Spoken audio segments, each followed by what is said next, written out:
Hi, my name is Griffin Sheehy, and I'm the portfolio manager here at Willow Creek.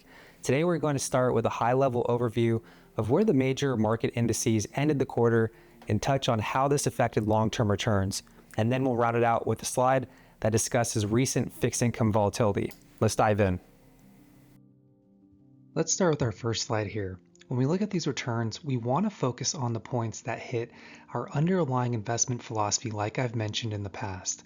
For example, allocating to a global portfolio of stocks. The US represents about 2/3 of total publicly traded stocks, which means that international and emerging markets make up the other third combined. Global real estate is pulled out by itself because we can think of publicly traded REITs as having characteristics of both stocks and bonds based on the nature of its cash flows. The split there is 3/4 US and 1/4 international. Now, why does this matter? When you look at the quarterly returns for each sub-asset class, you'll notice that for the same period, they have differing returns. This helps smooth the ride in the short term because they aren't all perfectly correlated to one another. For example, when US stocks are up a little over 8% and international is up over 5% and vice versa, the effects become smoothed out in the portfolio as a whole. We've had a fair bit of volatility this year in the markets. This will help you stay invested during times of high market volatility because stocks as a whole tend to rise in the long term. Keep the general direction of these quarterly figures in mind for the next few slides here. This next one shows annualized returns up through 20 years. This is why we hold stocks for the long term. The third quarter was another fairly volatile one, and when markets go up and down, it can feel like a wild ride. I completely understand that. But when we zoom out to see how this affects our long-term plan, we find they're still on track with our original goals. Even with that volatility last quarter, we can see that long-term returns regain their footing and are still largely positive for the year. The takeaway here is to not make decisions based on what happens in the short-term news cycle, especially when the time horizon built into your plan is looking long-term and takes that volatility into account already. Remember this, stocks will be more volatile by their nature because the role they play in the portfolio is to outpace inflation, whereas the role bonds and real estate play is capital preservation and income.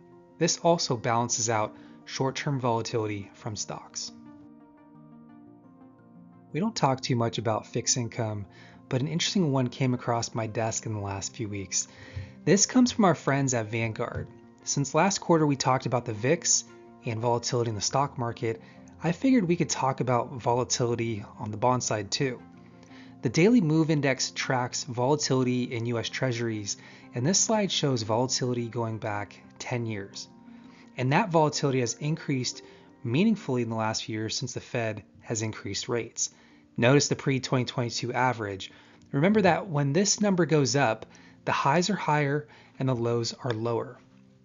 Now compare it to the post-2022 average and see the change since the Fed started increasing rates. The last peak of volatility was after the announcement of the Liberation Day tariff packages and have since slowly started coming down. Why this matters is that when there's volatility due to uncertainty in fixed income, that can bleed into equity markets too.